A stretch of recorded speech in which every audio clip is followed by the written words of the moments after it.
नमस्कार मित्रांनो, तुमचं स्वागत आहे आपल्या युट्यूब चॅनलवरती। आज आपण सहनशीलतेच्या मुद्द्यावर चर्चा करणार आहोत। ते मुद्दा म्हणजे कोणता? आज महाराष्ट्रातील बीड जिल्ह्यामध्ये जो मोर्चा निघाला, तो मोर्चा का निघाला? कारण बीड जिल्ह्यातील मस्साजोग या ठिकाणी संतोष देशमुख यांचं अपहरण करून त्यांची निर्गुण हत्या करण्यात आली आणि त्याच्याच विरोधात त्यांना न्याय मिळवून देण्यासाठी बीड जिल्ह्यामध्ये आज महामोर्चा निघाला। महामोर्चात तुम्ही पाहिला असेल, सत्ताधारी व्यक्ती असो की विरोधक, त्यांनी एकत्रितरित्या हा मोर्चा काढला। या मोर्चातून राज्य सरकारने एकच धडा घ्यायला पाहिजे। या ठिकाणी संतोष देशमुख यांची या वाल्मिक कराड असो किंवा इतर कोणती व्यक्ती असो, ज्यांच्यावर आरोप होत आहेत, त्यांच्यावर सीआयडी चौकशी करून कुठेतरी कारवाई झाली पाहिजे। त्यांच्यावर एसआयटी तुम्ही नेमली, त्याची सुद्धा चौकशी होऊन प्रत्येक आरोपींना जेरबंद केलं पाहिजे, अशा प्रकारची मागणी या मोर्चातून होते। मग राज्य सरकार एवढी दिरंगाई का करतोय? म्हणजे या ठिकाणी संतोष देशमुख यांची जी निर्गुण हत्या केली, त्या व्यक्तींच्या डोक्यावर बड्या नेत्यांचा हात आहे म्हणून का? म्हणजे या ठिकाणी सामान्य लोकांचं तुम्हाला दिसतंय, पण या बड्या नेत्यांचं तुम्हाला का दिसत नाहीये? त्यांच्यावर कारवाई करण्यासाठी एवढी दिरंगाई का होतीये? त्यांच्यावर कारवाई करण्यासाठी एवढा वेळ का लागतोय? तुम्ही पाहिला असेल, आज बीड जिल्ह्यामध्ये जो मोर्चा निघाला, त्या मोर्चामध्ये लाखो संख्येची गर्दी होती। याचं एकमेव कारण आहे, प्रत्येक व्यक्तीला माहितीये की संतोष देशमुख यांची या आरोपींनी निर्गुण हत्या केली आहे।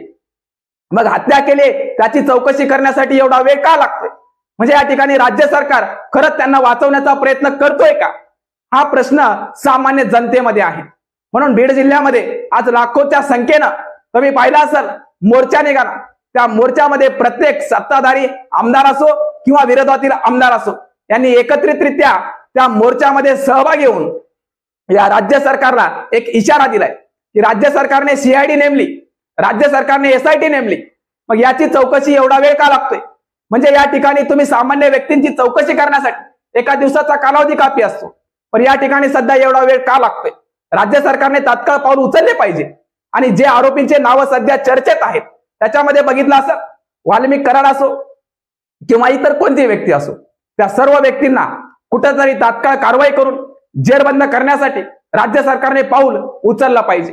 तुम्ही सध्या पाहिलं, बीड जिल्ह्यामध्ये या मोर्चात छत्रपती संभाजी राजे असतील, मनोज जरांगे पाटील असतील, यांनी सुद्धा राज्य सरकारला इशारा दिलाय, जर सामान्य माणसांची अपहरण करून अशा प्रकारची निर्गुण हत्या करून जर आरोपी मोकाट सुटलेले फिरत असतील आणि त्यांना जेरबंद तुम्ही करणार नसताल, तर महाराष्ट्रामध्ये अनेक ठिकाणी अशा प्रकारचे प्रकरण घडू शकतात।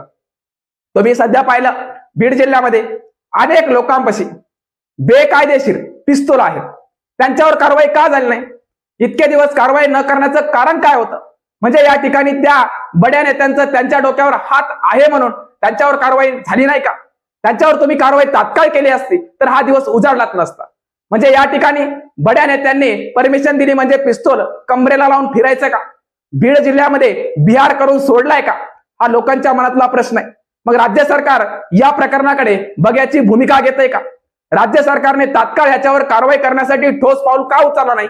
एवढा वेळ का लागतोय? मग या ठिकाणी सामान्य जनतेची मागणी आहे की जे काही सध्या संतोष देशमुख यांची अपहरण करून निर्गुण हत्या केली, त्या प्रत्येक आरोपीला तुम्ही तात्काळ जेरबंद केलं पाहिजे। एवढा वेळ का लागतोय? आपल्याकडे अनेक मोठ्या ठिकाणी बघितलं असेल पोलीस यंत्रणा आहे, या ठिकाणी आपल्याकडे सीआयडी आहे, तर याच्यामध्ये त्या व्यक्तींना शोधण्यासाठी वेळ का लागतो? लोकांना माहिती आहे की या ठिकाणी त्या व्यक्तीची निर्गुण हत्या करण्यात आली, अनेक व्हिडिओ आहेत, त्या व्हिडिओ मार्फत कळतंय की कोणत्या व्यक्तीने हत्या केली। सध्या बघितलं असेल, या लोकांची मागणी आहे की या संतोष देशमुख यांची निर्गुण हत्या केली, त्याच्यासाठी न्याय मिळवून देण्यासाठी प्रत्येक व्यक्ती रस्त्यावर उभा आहे। बीड जिल्ह्यामध्ये लाखोच्या संख्येनं मोर्चा निघाला, त्या मोर्चामध्ये सत्ताधारी व्यक्ती विरोधक आहेत, दोन्ही सामील झाले। त्या दोघांनाही माहिती आहे की या संतोष देशमुख यांची या व्यक्तींनी निर्गुण हत्या केली, म्हणून त्याच्या पाठीशी सर्व व्यक्ती उभे आहेत, कारण त्यांना न्याय मिळाला पाहिजे, कारण भविष्यात अशा घटना घडू नयेत। म्हणून राज्य सरकारने याच्यावर कुठेतरी तात्काळ पाऊल उचलला पाहिजे आणि कुठेतरी संतोष देशमुख यांना न्याय मिळवून देण्यासाठी या आरोपींना जेरबंद केलं पाहिजे। हीच सामान्य जनतेची मागणी आहे।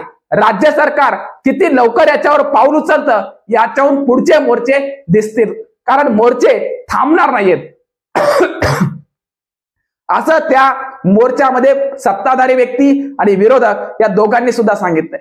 एवढं चिरडून का बोलावं लागतं? तर राज्य सरकार उशिरा का जाग होतं? राज्य सरकार त्या टायमाला जाग का होत नाही? वेळ निघून गेल्यावर तुम्हाला जाग का येते?